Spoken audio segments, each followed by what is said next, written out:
Tingnan natin kung sinong mas masarap. Tingnan natin kung sinong mas gusto niyang hawakan. Tingnan natin kung sinong mas trip niyang papakin. Kung sa bilasang talabarin lang naman, doon na ako sa tahong. Hindi man bagong hango, mamula-mula pa naman. Nanggigigil na sabi ni Rosenda. Naispatan niya ang tagtaran sa gilid ng lababo at halos gusto niyang ihampas sa mukha nito. Pero nagpigil pa si Rosenda.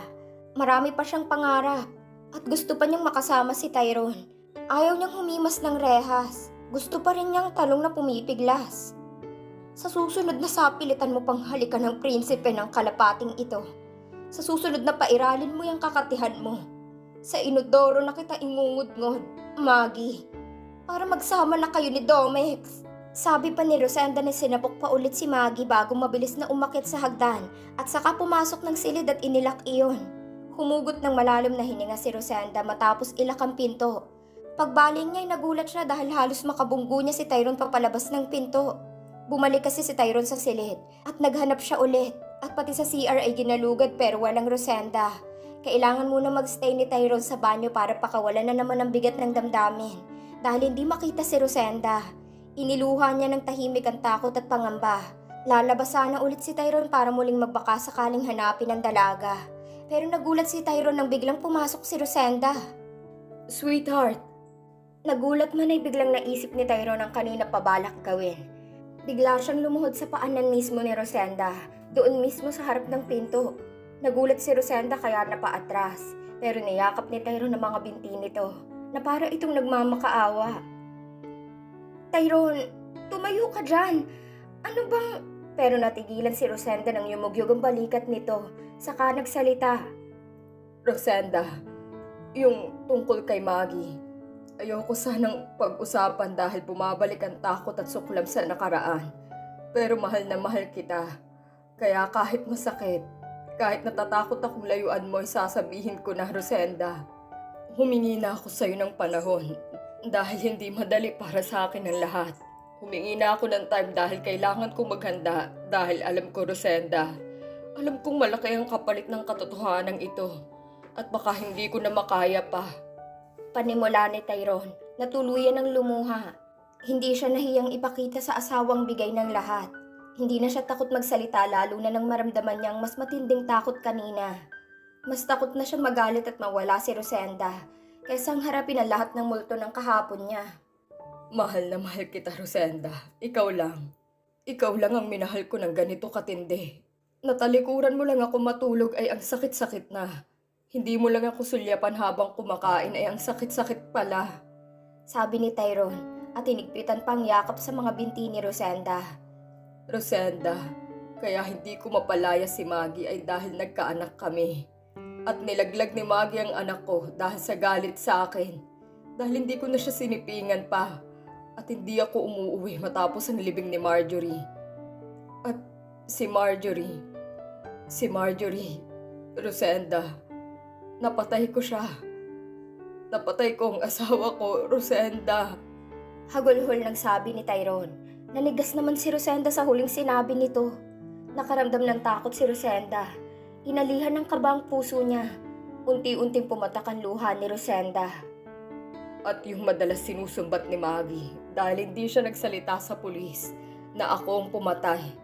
Iba ang nakulong, Rosenda. Kaya palagi niya akong tinatakot. Kaya nandito si Maggie kaya malakas ang loob ni Maggie. Sabi ni Tyrone.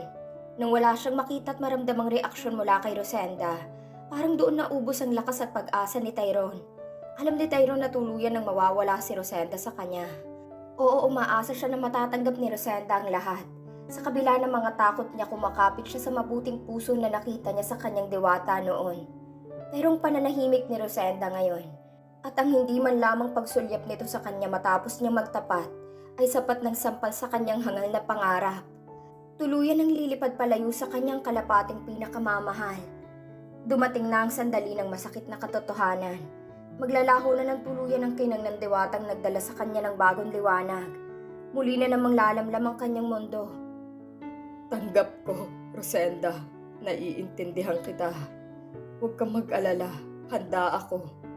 Susuko ako, Rosenda, para hindi na gawing panakot ni Maggie ang lahat. Natatakot man akong mag-isa'y haharapin ko ang multong naging bangungot ng buhay ko noon pa. Kailangan ko nang itama ang mali. Kailangan ko na ring harapin ang katotohanan sa labang ito.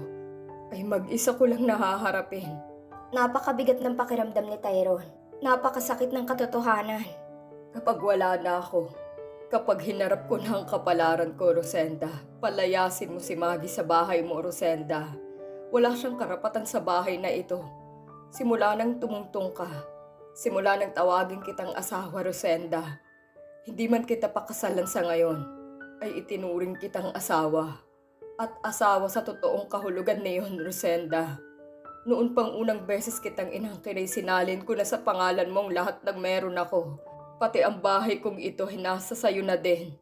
Sabi ni Tyrone habang umaagos ang masaganang luha.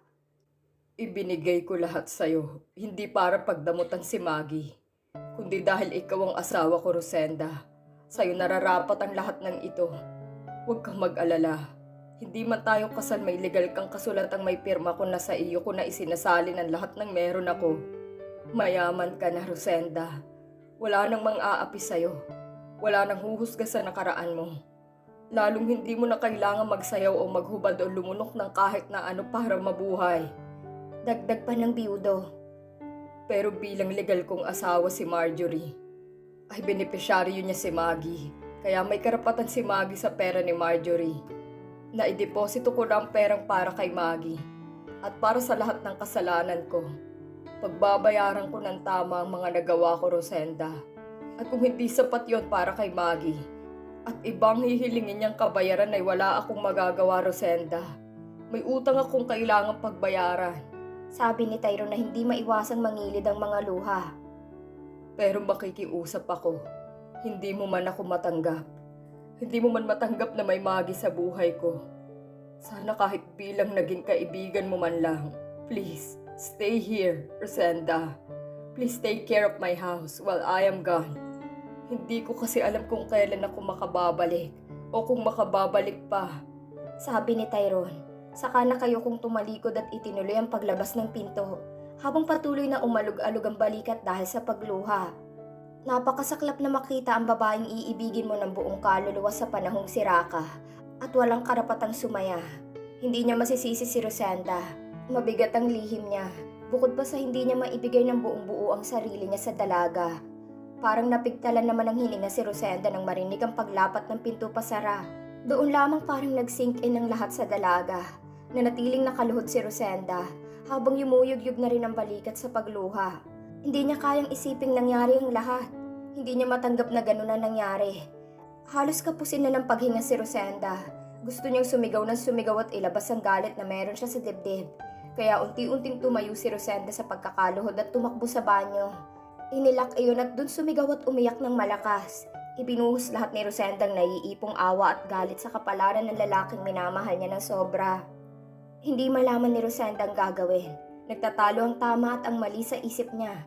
Lalong tumitindi ang galit niya kay Marjorie.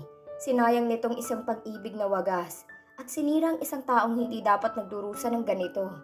Bakit may mga taong masasama? Bakit may mga taong mapagsamantala? Gustuhin man ni Rosenda na pigilan si Tyrone sa gagawin. Gustuhin man niyang takbuhin ng asawa at yakapin at pigilang gawin ang balak nito. Pero magiging makasarili siya. Magiging katulad siya ni Maggie.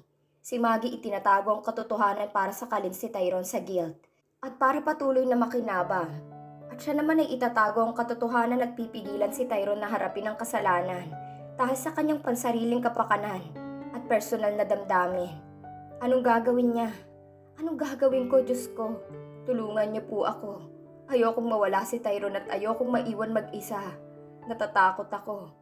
Hindi ko kaya kapag wala ka sa tabi ko, Tyrone. Bulong ni Rosenda habang malakas pa rin ang pag-iyak. Samantalang si Tyrone naman ay lalong nadurog ang puso sa pag-iyak na iyon ni Rosenda. Dinig na dinig niya ang pagsigaw nito sa galit at ang malakas na palahaw. Matapos kasi niyang ilapat pasara ang pinto, ay napasandal si Tyrone dahil nangihina ang tuhod niya. Parang hindi niya kayang iwan na lamang si Rosenda na nag-iisa. Parang gusto pa niyang magmakaawa pa dito hanggang makulitan na lang sa kanya. Parang mas nais niyang kumbinsihin ito na manahimik at itago na lamang ang lahat. Tanggapin na lang si Maggie na magiging multo ng kahapon niya. Okay lang sa kanyang mamuhay sa takot at bangungot ng kahapon. Basta katabi niya si Rosenda. Kayakap niya ang pinakamamahal niyang si Rosenda. Pero sa pagpalahaw ng iyak na iyon ni Rosenda, ay alam ni Tyrone na hindi siya matatanggap ng dalaga. Kinuha ni Tyrone ang telepono at nagpadala ng mensahe sa isang tao. Saka napaluhod na naman ito sa kawalan ng pag-asa. Sana siya na lang ang napuruhan ng gabing yun. Hindi sana niya masasaktan si Rosenda ng ganito. Sana hindi na niya nagustuhan si Rosenda nang unang marinig ang boses nito. Sana nanahimik na lamang siya sa madilim at apat na sulok ng impyernong silid na ito. At sana noon pa niya itinama ang pagkakamali. Nakinig sana siya kay Tando at kay Manang Sita. Hindi sana lalala ang lahat. Umiiyak na sabi ni Tyrone. Matapos ang malalakas na iyak ay namayani ang nakakakilabot na katahimikan. Katahimikang mas sumakal kay Tyrone. At parang unti-unting kumikitin lang kanyang hininga. Maging ang pinagkakatiwalaang abogado ng kanyang pamilya ay nagulat sa biglaan niyang tawag na iyon.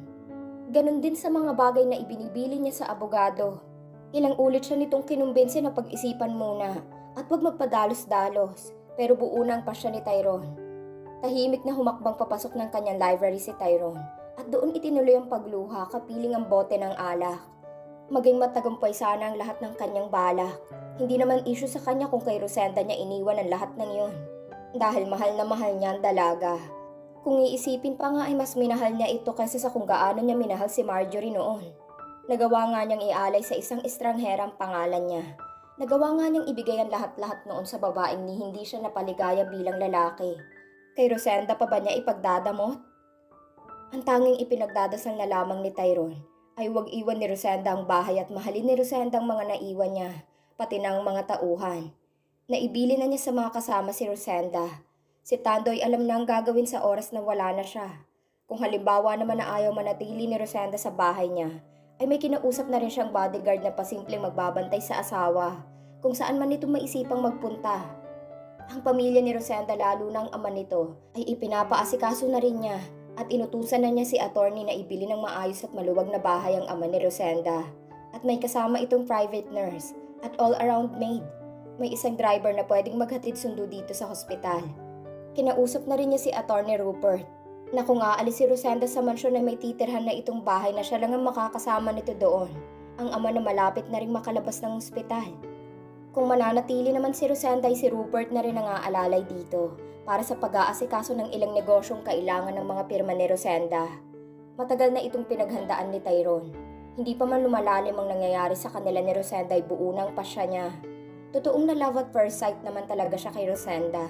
Madalas siyang ganon, tulad ng naramdaman niya na rin kay Marjorie.